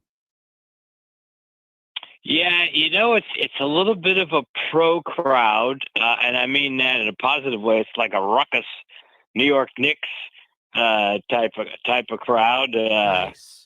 A lot of guys from New York who had an early dinner and had a few cocktails when they were out, and then they go to the game, and so they're into it. And good for them. The low ceiling of the Carrier Dome has a lot to do with it. I'm amazed that, quite frankly, a punter hasn't hit. I don't know of a punter that's hit the ceiling there, or that you would think they could. like Hunter Renfro tried to do that once in a pregame, and Well, if anybody could, Hunter did it. Renfro can, right? Yeah, I think Hunter Renfro did it successfully. But anyway, 2017, the fans were into it. They controlled the ball, controlled the clock. I think they had like 90 plays. It still was a close game, 27-24, but their quick tempo kind of, they were able to get first downs and control the ball and kind of wore down our defense. And as you might remember, I think they controlled the ball about the last 6 minutes of the game. I mean, we were down 3 and punted and tried to pin them, and it seemed like we did. And but they just kept making first downs, and we could never get the ball back. And that was, of course, the next to the last year, that 4 great defensive front 4 we had, and they beat those guys. And of course, now Kelly Bryant got hurt. Sarah Cooper was a freshman and really wasn't ready for that atmosphere, and they came away with the win. Yeah, it was a difficult night for Clemson Tiger fans that have become more and more accustomed to just walking out there and winning college football games. And Dabo Swinney has always said it's hard to win, and I think Tiger fans are finding that out this year as well. Again, legendary Clemson SID Tim Beret with us. A couple of those guys, though, you kind of alluded to that front 4. A couple of those guys are going to be getting together. Well, at least Trevor Lawrence and then Christian Wilkins. And yesterday, Trevor Lawrence was asked about, and he talked about how annoying Christian was at practice and things of that nature. But I always heard a story about Christian, and I'll ask you now. I'm kind of glad he's not at Clemson, so you could probably give me some insight if you do know. But I always heard that when they have their recruiting board of players that they want to get, Christian Wilkins' name was like circled and starred. And basically there was a note that said, we can win a championship with this guy. Not only did they win 1, they win 2. Is there any validity to that story as you are aware? Well, I just know that he was a guy that Clemson wanted. Now, I don't know the story about the board. I do know that when we were recruiting him, and Dabo and Brent Venables went up to Connecticut, and they actually, they were staying at a hotel that was literally 10 minutes from the home in which I grew up in. And so Dabo called me from the restaurant after they had spent the day recruiting him, seeing him, whatever. I don't know if they had an in-home visit. It seemed like they did. And, they told me all, about him, and that, this kid from a prep school in Connecticut, which, doesn't have the greatest reputation as being this, a football power. But, they said that this guy was definitely a 5-star guy. And so, I was really kind of kept abreast of that because Dabo knew Christian was from near where I lived or where I grew up. But I did not hear the story about the star on the board or whatever. It could be true. I just didn't hear it. Yeah, I just always heard that there was a note there by his name, and just it's interesting because I think most people wouldn't expect something like that to exist around a guy like a defensive lineman, right? Like, they make plays, but are they good enough to change the complexion of your program? And you were certainly a part of that program more so when Christian first arrived on campus. I mean, you gotta enjoy and appreciate the players that you can feel pretty comfortable putting in front of guys like me to ask them questions. What type of individual did you find Christian to be in your time getting a chance to work with him? Yeah, you're right. And actually, as part of that phone call, Dabo said, "You're going to love this guy. He's going to make your job make your job easy." And because he was so personable and so outgoing, and so when Christian came, we hit it off because we just knew the same areas, and my uncle had actually been on the board of trustees of that high school that he went to. Oh, wow. So I'd actually gone to a couple football games when I was like 10 and 11 years old at that school. So I was very familiar, with the school. And so, but you're right, just from the get-go, he had a big personality, and he was really a leader type, when he was a freshman, quite frankly.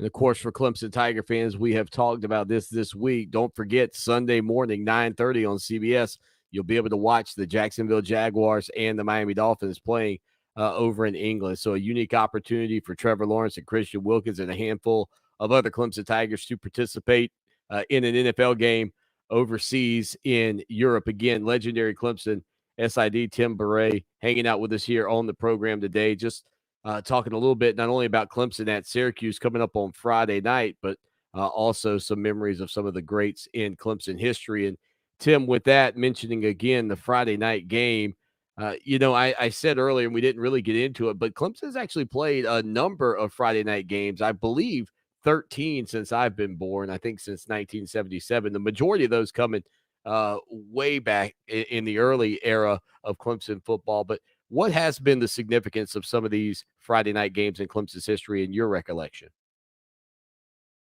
Yeah, I think we're 31-25 all time on Friday night, which is not good relative to what our overall winning percentage is in history. I do remember, though, recently we had a nice Friday night win at Boston College a couple of years ago. Now, a lot of those Friday games, though, that have taken place since you were born were bowl games. So that's a little bit, different. Both teams have a long time to prepare for those games, and they're all set way in advance by, television. So I believe we went from 1956 all the way to that Syracuse game without a Friday night regular season game. We played a couple of Friday night games in the 50s. University of Miami for years and years and years played almost all their home games on a Friday night. I remember when I was a kid in 1965, Notre Dame closed its season at Miami on a Friday night, and the game ended in a 0-0 tie. Oh. Which was just, pretty amazing defensive struggle. But there haven't been a lot of Friday night games during the regular season. Most of them have been in bowl games. Now, I think most of the Friday games we have played were within the first 50 or 60 years of Clemson football. They used to play a lot of Friday games, of course, during the day before we had lights. That's what I was going to ask. That was my next question. I mean, was the impact of that early times playing those Friday games because of lighting and just not having lighting for Saturday and trying to squeeze all the games in, et cetera? That's what I had assumed. No, you know what the reason was? I think we played a lot of Friday afternoon games was because of the when Clemson was a military school and the drill schedule. I think that had something to do with it. There was some Saturday drill practices, and so they would play games on Friday. I think that has something to do with it. This is way back. That's pretty now, cool. From the 1900s until I think there was actually a couple of South Carolina games in the 1890s that were actually on Friday. Yeah, there were. That yes, absolutely. You're all over it. 1896, they played South Carolina. I guess that would have been the first Clemson South Carolina game that was the ever. First Clemson South Carolina game, yeah. Was played on a Friday. Most of the time, but I'm pretty sure it it had to do with Clemson being a military school. That's pretty cool. Tim Beret here every Thursday afternoon talking a little college football with us again as Clemson gets prepared to take on Syracuse on the road at the Carrier Dome. Again, Dabo Swinney and this Clemson Tiger team currently, Tim, sitting outside of the majority of the top 25. I think they're 25th in one poll, unranked in the other poll. It's an uncomfortable or unusual place for Clemson to be at this point. All that being said, we see these teams that have been at or near the top of college football in recent years get what people might label, quote, the benefit of the doubt. Do you think if this Clemson Tiger offense begins to look like it was thought to have looked or people projected it would look, if it starts to click along with this tough defense that they put out there on the field, do you think they will move up the polls more rapidly than maybe people would expect from the outside looking in? Do you think there's still some, I don't know if the term's cachet, whatever you want to call it, just in that Clemson name in the pollsters' mind's eye if they start to play well offensively? Yeah, that's a good point on your part, and I think Clemson is a great case study this year. You have winning brand versus offense, and we're seeing that it is more important to have a juggernaut offense than it is to have 6 years of winning brand. Now Ohio State lost to Oregon. What was it, 35-31? Yeah, it was a And tight one. so, right. And people say, well, wow, it's, great win for Oregon, but, Ohio State, wow, their offense was pretty. They had 580 yards, whatever in that game. So they're still really good. And Clemson plays Georgia and the game ends up 10-3. We didn't score a touchdown. But what was the difference in the margin? 7 points versus 4 Yeah, it was points. 7. Yeah, 35-28 that Ohio State Oregon right, game. that's what it was. Okay, so they were both 7 points. It was the same margin. But Ohio State is stayed up there, and Clemson dropped like a rock. And I really don't think it had to do with the brand and reputation. It had to do with the offense, in that Ohio State showed a much better offense than Clemson did, even though the margins of the game was the same. So, and the NC State game of the final score was 27-21, but in reality it was 14-14. That's what the score was after 60 minutes. So people look at offense and when they really want to evaluate somebody, unfortunately, they should look at the margin. I mean, Ohio State lost to an Oregon team that's now, I guess they're still in the top 10, but they've had a loss, and our first loss was to the number one team that's now the number one team in the country by just 7 points. But it's almost like we don't get any credit for that because we didn't score a touchdown. I'm with you.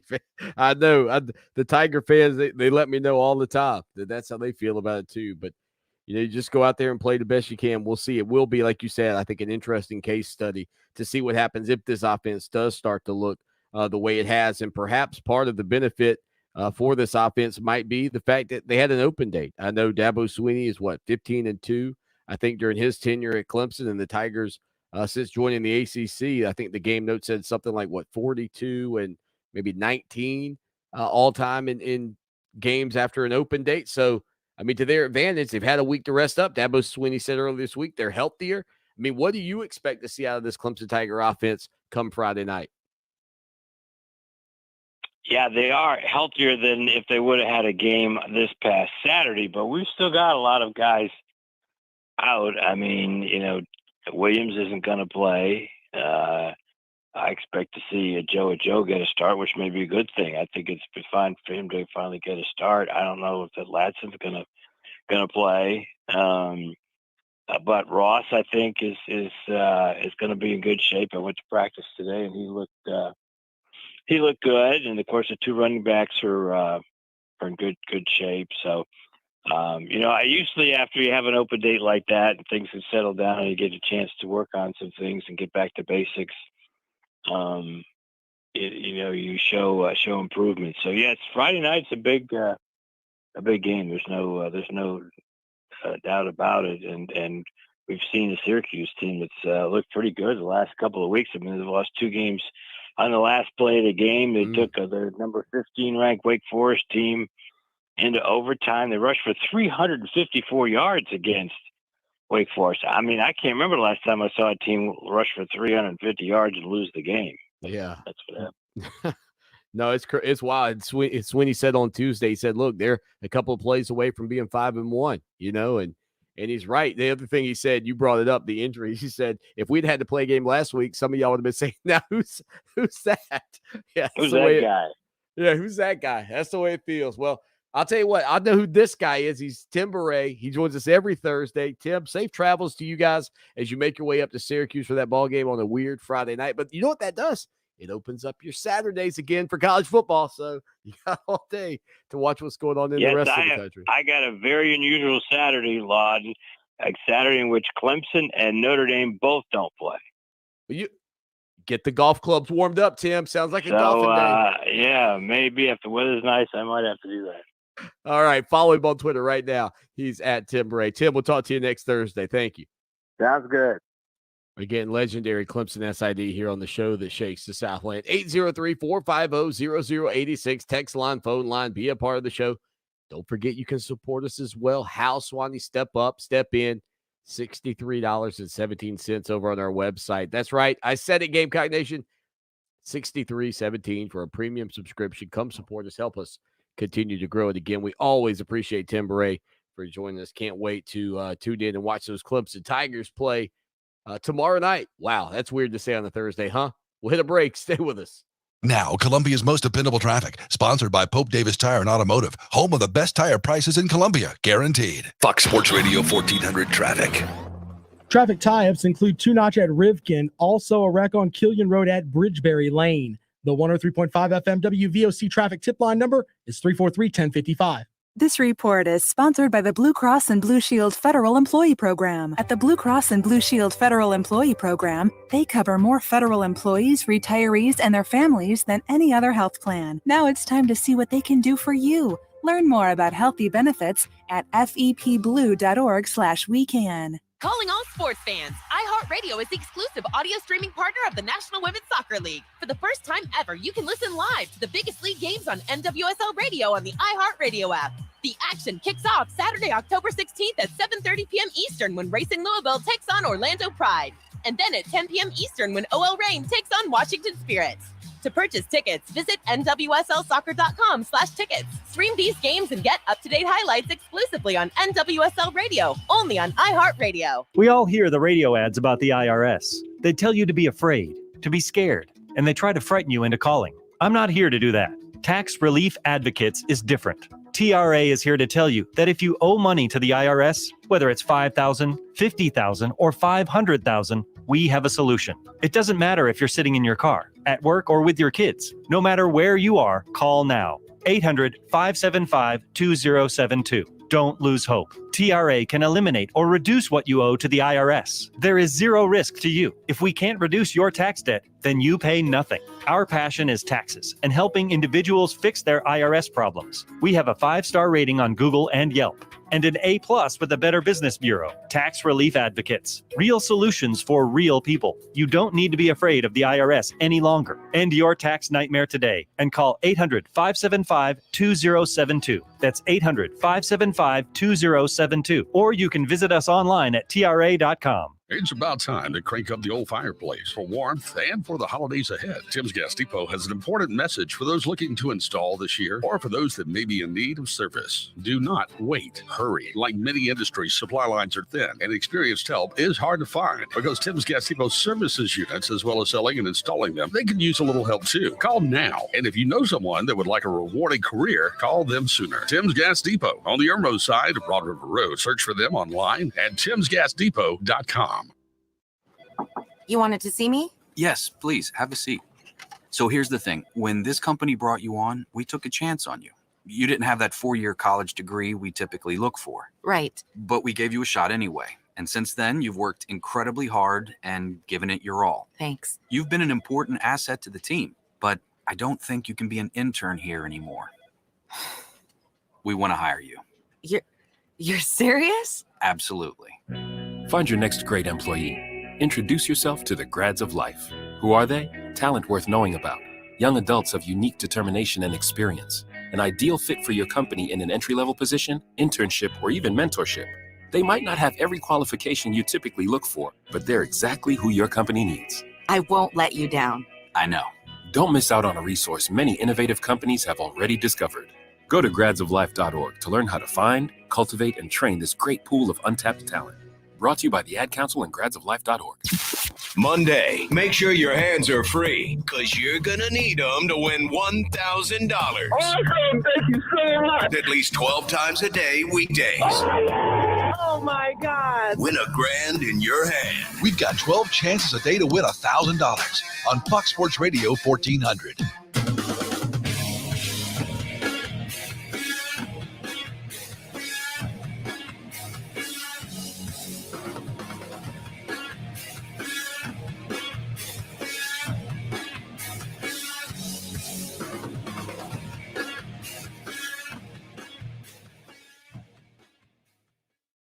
It is Clemson Sports Talk on a Thursday afternoon. Lawton Swan hanging out with you. Michael Felder, he's at In the Bleachers, joins the program this week. Michael, welcome in. I tell you what, it's been a wild college football season, but this past Saturday, Texas A&M upsetting Alabama. I mean, how surprised were you to see that unfold the way it did out in College Station? The surprise for me came with Jimbo Fisher being willing to take risks. Like we've watched, it's not like we haven't seen him play Alabama before. We've seen him play Alabama at A&M. We've seen him play Alabama at Florida State, and he plays incredibly conservative in those instances. And this week or last weekend, if you will, he took chances, right? And he kind of put the ball in the hands of his quartet. Devin Achane, they've got Isaiah Spiller, they've got Aeneas Smith, and then you throw in Weidemeyer, the tight end.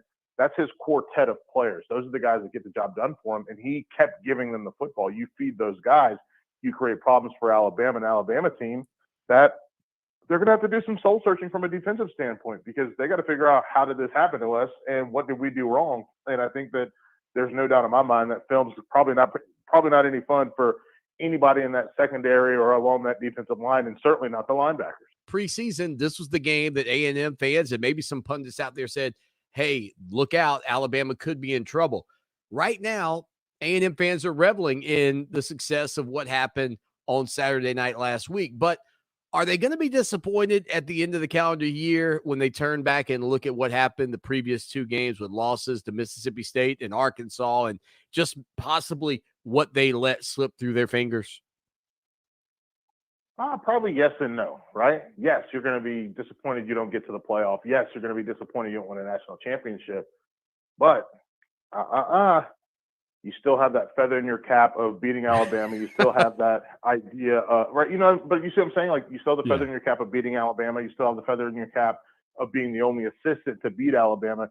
So even though it doesn't fully justify the $90 million that you're paying to Jimbo Fisher, the one thing that you hired him to do, he has actually done. Now let's clean up the other stuff for that 2022 season. Now, there are a lot of coaches out there at this point in the year that are already getting on the hot seat, and none maybe more so than Ed Orgeron down at LSU. And I think it is eerily similar in a lot of respects to what happened with Gene Chizik at Auburn. You come in, you win a national title, and then you sort of fall out of favor with the fans.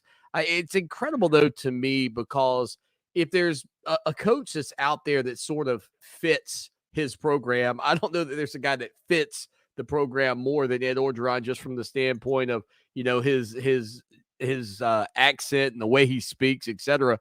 But I mean, what's your take on what's going on in Baton Rouge at this point as a guy who covers all of college football?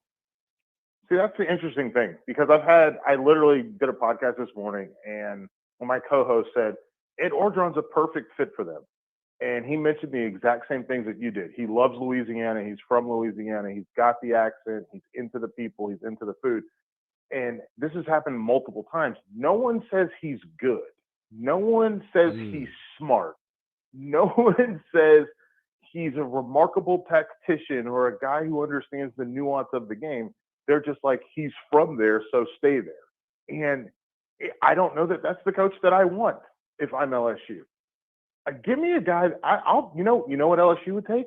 Maybe a coach from West Virginia who worked a couple other places, including Michigan State, and then came to LSU and won a national championship, and then ended up in the NFL. And now he's at Alabama. And guess what? Nobody at Alabama cares that Nick Saban's not from Alabama. They just care that he's good. You know what I'm saying? Yeah. Like it's listen, I went to UNC. I'd love someone, like, it sounds great to have a coach who's from Kinston, who loves Eastern style barbecue sauce and pulled pork and is out there doing his thing. But guess what? If he can't coach, I don't need him. That sounds like a cool guy to hang out with, but not a guy I want running my football team. North Carolina, 3-3 start to the year for a team. As disappointed as Clemson Tiger fans are with where they are, I've got to imagine the vibe in Chapel Hill is eerily similar, especially given the fact that this was maybe going to be the year that Mac Brown was going to find his way past Dabo Swinney in the mind's eye of several people out there, with Sam Howell at quarterback. I know they had some pieces to change out coming into the season, but man, to be where they are today is probably equally as surprising as to see Clemson where they are. See, I think Clemson, well, here's the thing. Clemson, yes, we expected them to be better, and they're still trying to figure it out. UNC, I didn't expect to be better than what they are. And I did laugh preseason when they were in the top 10 because when people pressed me on it, I said, can you name another player that's not Sam Howell? And nobody could. They could never name, like Clemson, at least you got names that make you want to believe in things, right? We're excited for the return of Justin Ross. We're going to see what Will Shipley brings to the table. Right. We're looking forward to seeing Scott, like all these names with UNC, and like I know the names. I know the Fox brothers, Toman and Tamari, and I know Jeremiah Gemmel, and I know Tony Grimes, and I recognize I know those guys. But all these people that are pumping UNC as a top 10 football team, they know one name, and it's Sam Howell. Sam Howell's got a couple guys that are playing. He's got 3, 4 guys from his offense a year ago that are playing in the NFL. UNC can't replace at that rate. It's not Alabama. It's not Clemson. It's not Ohio State. They can't replace at that rate to lose NFL players. So when you watch them play, there's a couple things that I look at. One, watch the offensive line. They're not very good. And obviously Clemson fans are very much aware of what a not good offensive line looks like, which leads to pressing. I do think one huge difference, and I think Clemson may benefit from this difference if they would accept it, is that UNC is still willing to push the ball down the field vertically. UNC forces the ball down the field aggressively all the time, which is why every one of their games looks like some sort of, it's like a freak show. Like it reminds me a lot of West Virginia when they had Geno Smith and Stedman Bailey and Tavon Austin, where they're pushing the ball down the field all the time, because all they need is for your defense to make one mistake, and then they've got a huge play, and now they can score, and that's how they stay in football games. Because if they have to dink and dunk, they don't have the offensive line to hold up for that consistently. They don't have the offensive line to run. Everybody's going to look and see that Ty Chandler is, quote-unquote, the leading rusher, but he's had one big game against UVA. He ran for 198 yards. Sam Howell's had 3 100-yard games, 3 100-yard games out of the quarterback, because teams don't respect him or don't account for him running. And I think that's the difference in the offensive production. UNC is willing to be aggressive down the field. They're always going to be aggressive down the field. And Sam Howell brings in that rushing ability, which instead of, because they here's the problem. They also know their defense can't cover anybody. They can't cover anyone. They can't stop the run. They can't do anything. And so I think UNC is kind of a team that just is like, I guess we'll try whatever. And a big part of that whatever is let's throw the ball as far as we can and have our guys run underneath it. We hit a quick break here on the show that shakes the Southland. Group training is a fun, accountable way to get in shape. I'm Coach Stewart of Dynamic Health and Fitness. Come train with one of our special groups today. We will focus on giving you the support you need to get in shape. We use the Dynamic Mob, featuring intervals of cardio, functional training, and strength training to change your lifestyle to make you healthy. Get started today at any of our locations in Lexington or West Columbia, or call 803-408-4060 or online at dynamichealthclub.com. When a community grows, its hospital should grow too. And that's just what we're doing at Lexington Medical Center. We recently launched the largest hospital expansion project in South Carolina history.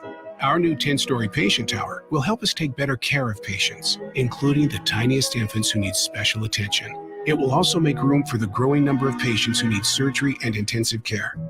At Lexington Medical Center, our mission to serve our community never wavers. We're here when you need us today, and we'll be there when you need us tomorrow.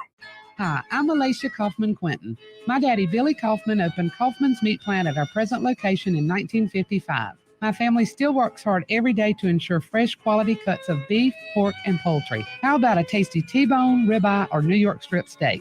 But to order at Kaufman's Meat Place, just look for the signs near the intersection of US 1 and I-20 in Lexington.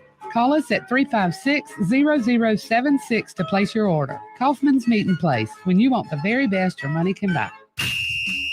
This is Clay Travis. Here's what's trending from the iHeart Sports Network. Presented by BioNTech and Pfizer. Do we have a new leader of the AFC after Week 5? Josh Allen and the Bills had a convincing win over Patrick Mahomes and the Chiefs on Sunday Night Football.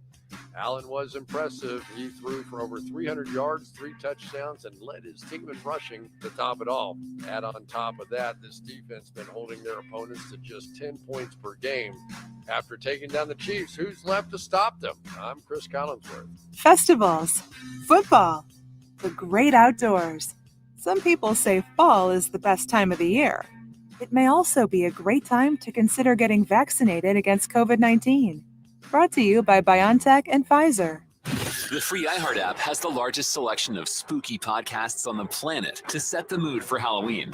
Open the app, tap podcasts, and tap spooky to find Stephen King's Strawberry Spring, Aaron Mankey's 13 Days of Halloween, stuff they don't want you to know, the No Sleep podcast, and dozens more. We did all the work. Just hit play and have a howling good time. All the spooky podcasts right at your fingertips. iHeartRadio. Discover music, radio, and podcasts you'll love all free. iHeartRadio. Adopt US Kids presents Multiple Choice Parenting. Your daughter just had her first breakup. Do you A, put yourself in her shoes? How could he do this to you? And for Sheila, she has split ends. B, console her? Oh, sweetie, this is going to happen a lot. 4, maybe 5 more times before you get married. C, take charge. Got to get this all straightened out. Give a little talking to, man, mano a mano. Hey, Steve. It's now a good time? No? Okay, no problem. Bye. Or D, help her find a new boyfriend. I know a great place to meet boys. The internet. Nice, single boys. Never mind. How about some ice cream? As a parent, there are no perfect answers. But you don't have to be perfect to be a perfect parent. Thousands of teens in foster care will love you just the same. For more information on how you can adopt, visit adoptuskids.org. A public service announcement from the U.S. Department of Health and Human Services, Adopt U.S. Kids, and the Ad Council. Sports Radio, Fox Attitude. You're listening to Fox Sports Radio, 1400.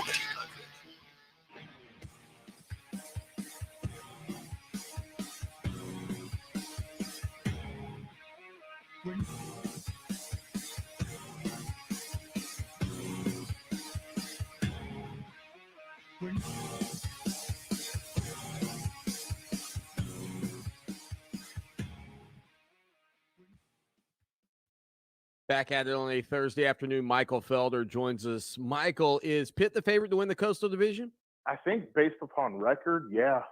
And I mean, let's look at the Miami's dealing with attrition. Obviously, Derek King is done for the year. They're another team. We want to talk about this, but they were a top 15 team coming into the season, and now they're nowhere to be found. They probably should have another loss. They should have lost to App State too. So that's an issue for them. Also in the Coastal, what do we got? UVA. UVA feels up and down, up and down, up and down. Virginia who knows Tech. how they finish out? Virginia Tech, again, up and down, and they got some injury issues. Their backup quarterback just got destroyed. Connor Blumrick. I mean, Connor Blumrick's in the game because Braxton Burmeister is hurt. Then Blumrick goes out for like 4 plays. He gets hurt. Burmeister has to tough it out and go back in. He scores a touchdown, and he can't. He falls down on the sideline. So they got some big issues there too. So it's a big pot of mess. And I guess, yeah, the answer does have to be Pitt. It's remarkable to see this Pitt football team lean into the idea of, I guess we just have to score a lot. They lost some really good safeties. They don't have the defensive line that they've had in the past, whether it was Rashad Weaver or Jalen Twine. Like, they don't have that offensive line force defensive line, force that they had before. So they're just like, we'll score. And Kenny Pickett, I love Kenny Pickett. I liked him when he was committed to Temple in like 2016. So I think that he's really coming into his own. I think he's probably going to make a lot of money playing professional football. And that doesn't mean he's going to be a starter. But guess what? Backups get paid too. Well, Pickett's been around a while. And of course, he was the quarterback for Pitt in that ACC championship game against Clemson, which feels like it was played, 2 lifetimes ago at this point, given COVID-19 and everything we've all been through.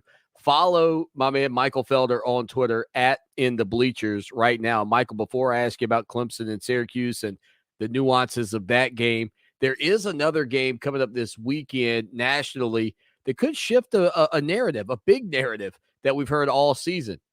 And I know they're big underdogs. But if Kentucky were to go into Athens and find a way to shock the world, I mean, you talk about having to break out the erasers on the publications across the country about what this college football season is going to be, man, there'd be guys having to change up things left and right. Yeah, this is an interesting game. It's obviously everybody's game of the week, but it's also mine, and mine probably for different reasons. Everybody else is looking at it from 2 teams that are undefeated, 2 top 10 teams. They're looking at it of like, can Georgia be beat? How do you hit it? But I'm looking at it from a football standpoint, right? I love what happens between the chalk. And the big thing that I'm looking at, I'm assuming as we are men of a certain age, we've all played shirts versus skins basketball, right? Absolutely. Okay. And so there's always that one guy who is always skinned, who is always grabbing and holding and leaning against you. That is very annoying. And then at the end of the game, you wonder why you're so tired. It's because he put his entire body weight on you over the course of the game, over the course of the run.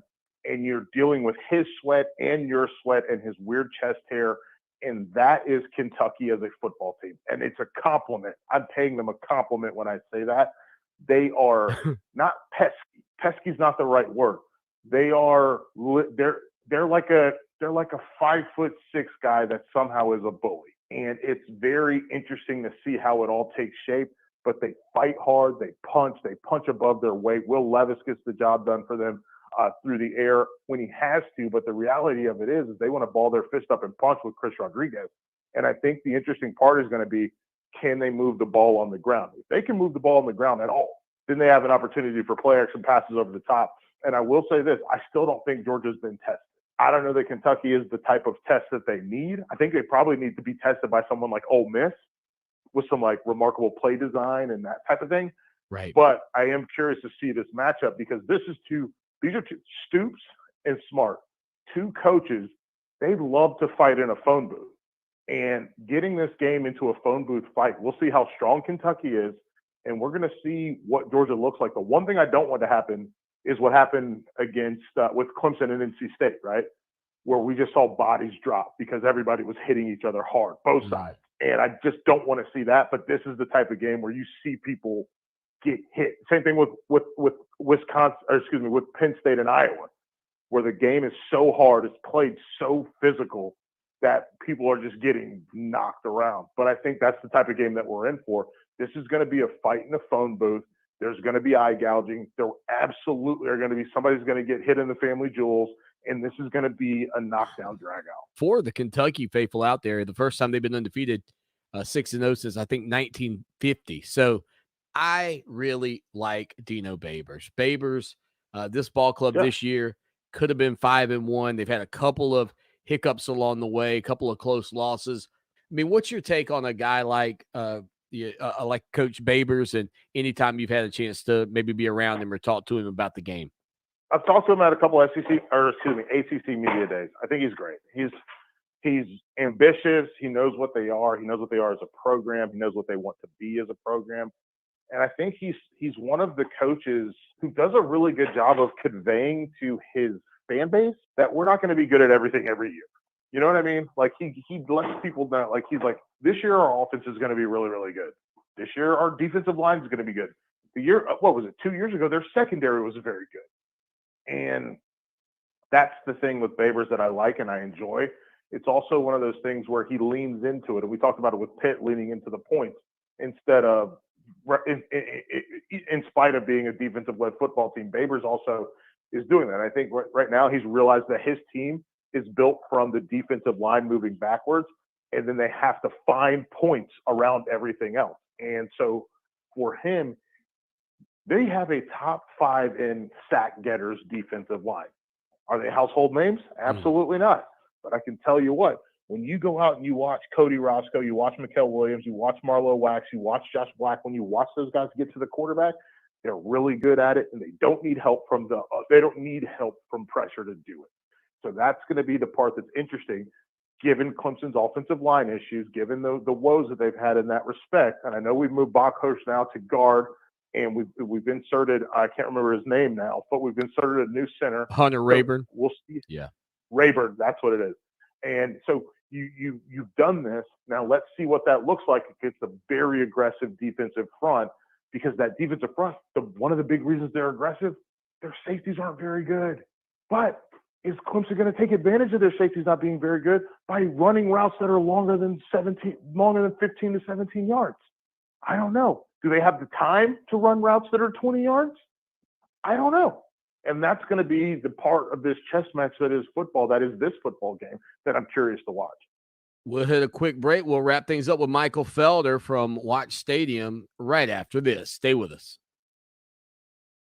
By popular demand, Great Southern Homes now lists their coming soon communities online. Whether you're looking for a new home in your hometown, moving to a new town, or just want your pick of choice lots, this is the place to start. Great Southern Homes invites you to put the wow in your new home with options and upgrades. Live green, live smart in your new green smart home. Show your style and personalize your new home with options and upgrades from Great Southern Homes. Find your dream home today, greatsouthernhomes.com. Wonderful product. I've lost 111 pounds using that product. 111 pounds. You could not believe the difference. I went from a size 48 pant to a 33 pant, and I've maintained that now for over almost a year now. Yeah, absolutely. Andro 400 has helped me lose 111 pounds, and I've maintained my weight for almost a year now. Thanks, James, for that inspiring testimony and 111 good reasons to choose Andro 400. The most effective and natural way to lose belly fat, increase libido, gain energy, strength, and muscle while safely boosting your testosterone levels. So guys, how many reasons do you need for trying Andro 400? Well, here are 2 more great reasons. Order now and get free shipping plus an additional $6 off when you use the code SAVE6. That's SAVE6. Call 888-400-0435, 888-400-0435, or go to andro400.com, andro400.com. Way back when, Columbia was a vast dining desert, a wasteland for fast, fresh, authentic Southwestern food. Weren't nothing bundled up nice and warm in a tortilla. Columbia needed Diablos. Southwestern the way you want it, the real deal, with no shortcuts in quality and served up as fast and fresh as you want it. Diablo Southwest Grill, Sunset Boulevard in Lexington.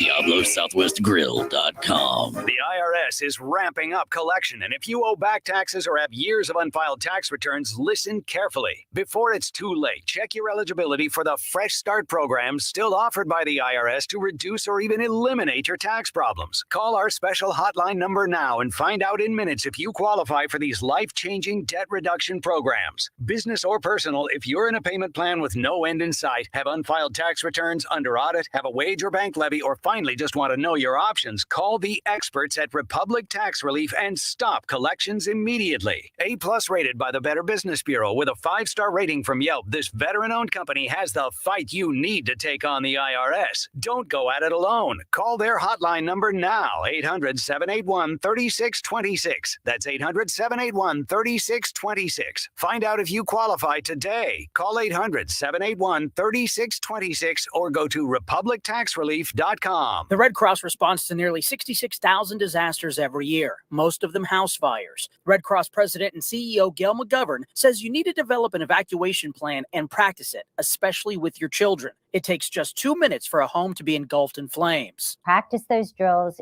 We all think our kids know what to do. They don't. We need to teach them. We have started a large campaign where we're going into vulnerable communities and helping install smoke alarms. Already 92 lives were saved, and 4 of those lives were saved by a 5-year-old girl who remembered what we taught them during these fire drills, and she got her family out. We also have a slew of free apps that people can download onto their smartphones. It's what to do in every kind of disaster you can imagine, how to prepare and how to recover. To help support all the Red Cross does and to make a financial donation, go to redcross.org.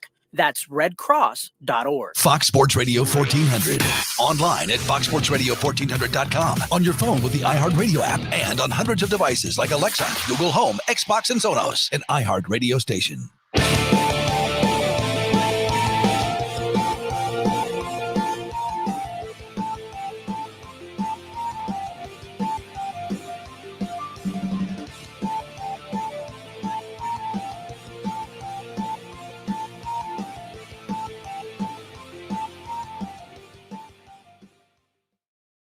Clemson Sports Talk, a loaded Thursday afternoon again. Thank you to Brett Ciancier for joining us. Thank you to Tim Beret for being a part of the program. And, of course, right now our guest on the line with us, our buddy Michael Felder from Stadium. Again, he's on Twitter, @InTheBleachers.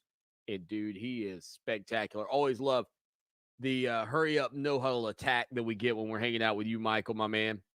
But I know everybody's excited to see Clemson this weekend, to see what they look like. I can only imagine that DJ Uyunglele to have an opportunity to go home, visit with his mom, see his brother, hopefully that brings him back to center a little bit. And that's where I want to go with this. I've tried to dissect this thing 1,000 times. You can imagine when your show's called Clemson Sports Talk, how much I have to look at it. And I kind of just resigned myself to this, Michael. It all comes down to DJ. I think if DJ begins to make plays, I think everybody around him gets better. And I equated it to a businessman, right? Like when the boss comes walking into a big presentation, if he looks nervous and disheveled and all out of sorts, then you're probably not going to do a great job yourself when it's your time to stand up and speak your piece of the presentation to whoever else is in the room. I kind of feel like DJ's just going to have to put the burden on his shoulders and lift everybody else around him, because at this point, I don't think correcting other things if DJ doesn't get right necessarily fixes the issues. I agree to that to an extent. I think there's a bigger. I think DJ still is a symptom of the disease, and obviously we can talk about the offensive line all day. But I think right. There are two things, and we saw Oklahoma do it in real time on Saturday. We saw Oklahoma recognize our offensive line's not up to snuff. How do we fix this? We make Texas play 11-on-11 football, and I think if Clemson made teams play more 11-on-11 football, meaning quarterback as a run option, because guess what? You can put Kobe Pace in the game, and you can have him as a lead blocker for DJ, which means you have an extra body in the box that's unaccounted for, which leads to bigger runs. Those bigger runs make safeties come up. Now you have an opportunity to push the ball over top of them. And I think that's the big thing. I think you're right about it being on DJ, but I think it's about them loosening those strings, or even forcing him. DJ, you have to make a read on this play. It's not a straight give. You have to make a read. Because if he's not going to hold a linebacker or hold a defensive end or hold a safety because they're worried about him running, then all of a sudden you've added 1, 2, maybe 3 guys into the tackling pattern, and now you've got a problem. And that's what makes it harder to run. You're pushing a sled uphill because you're not discounting or taking away a couple of other bodies. I think the same thing happens in the pass game. Like, I get it. You want to move Ross, then move Ross to the slot. You move Ross closer inside because you want to hit him with shorter throws because the offensive line can't protect for him to get 25 yards down the field. Okay, but guess what? What if that defense was worried about DJ running, so they weren't rushing the passer, which means that they don't get to their drop spots. They don't get to their landmarks in time. So you go up and you go over, and now you have an opportunity to create plays. So I do think that 11-on-11 football is important, especially as a way to help your offensive line out, because it takes one of the blocks away from them. It takes a defender or 2 defenders away from them. And there's something about whether it's zone read, inverted veer. With DJ, I would run inverted veer. I'd run it 10 times a game. Because the old Cam Newton play, JT Barrett ran it all the time. I would run that 10 times a game at minimum because it puts defenders in conflict, and it gives me a sort of a lead blocker for my quarterback to run behind. All I have to do is get 4 yards. Give me 4. Give me 4. Give me 4. That's a first down. Give me 6 sometimes, and sometimes I pick up more than that.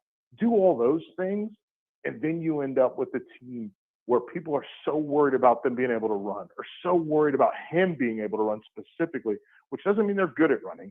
It just means that he might run. You have to worry about that. And that turns those shoulder fakes, and that turns those hard steps down. That makes him as a one-man play action passer where he can freeze a safety. Freeze that safety, and it's not about the defensive line. You freeze that safety, now all of a sudden you can rise and fire, and now you got a big play. We've seen Johnny Manziel do it. Obviously, we've seen Cam Newton do it. We saw, and hey, listen, and I don't need to go to the top of the college football tree. Let's go JT Barrett. Amazing at doing these little things to create big plays. Remarkable at it. I think Sam Howell does them really, really well right now too. I think those are the things that they have to do to create space and opportunity for this football team. Again, he's on Twitter at In the Bleachers, and he works with Stadium. Michael, my man, always good catching up with you. We'll talk to you next week. Sounds good, man. You take it easy. So there he is, Michael Felder. Lots of interesting insight into Clemson. And boy, that will be something to watch.